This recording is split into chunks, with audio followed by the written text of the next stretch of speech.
Another day, another vlog! Kalagitnaan na nga ng buwan ng October. Kaya this time, magpapalit na tayo ng kortina. Kayo rin ba mga misis, every month nagpapalit ng kortina? Ano bang mas advisable? Twice a month or every month? Paki-comment down below nga po kung ano mas the best. Kailangan din naman kasi natin perto ng ating mga kortina dahil dito rin nai-stack yung mga alikabok. Tinali ko na nga rin yan para makapasok ang hangin. Mainit din kasi dito kapag tanghali. Ito naman tayo sa kabilang side ng bintana ko.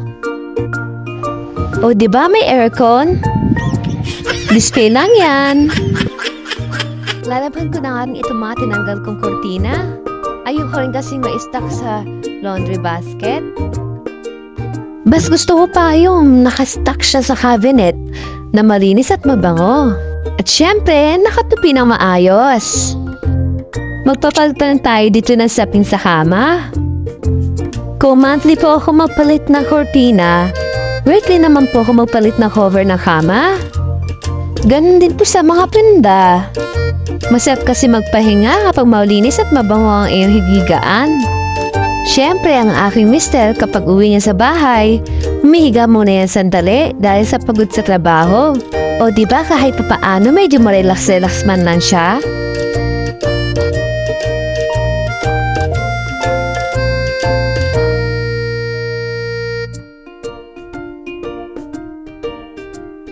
Tingnan mo dyan si Caroline.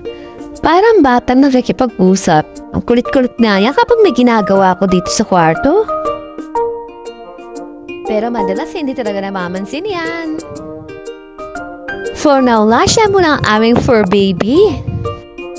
Diba mga misis? Medyo natatakot nga ako eh.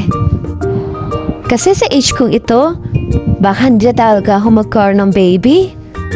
Nag-isip na ako ng mga positive sa buhay ko. Wala naman kasi ako ibang magawa kundi trust the process. At syempre pagkatiwalaan din ng Panginoon kung bibiyayaan niya kami ng anak. Napaka-insensitive lang talaga kasi ng ibang tao. Ano mo yung parang nahusgahan ka na bakit wala ka pang anak? Bakit ayaw niyo mag-anak? Hindi nga nila alam kung anong pinagdadaanan ng mag-asawa regarding sa pagkakaroon ng anak. Papalad nga ako, mayroon akong mister na napaka-supportive.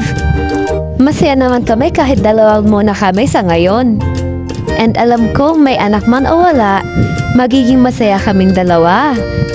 Sana lahat ng mag-asawang may mga anak na rin, maging matibay ang inyong pagsasama upang mas magabayan ninyo ang inyong mga anak. Natapos na rin tayo magpalit ng ating mga kortina. O diba ang ganda? Napaka-aliwalas na. Hanggang dito na lang muna ang ating video mga misis. At ako'y magsasalang pa ng labahin.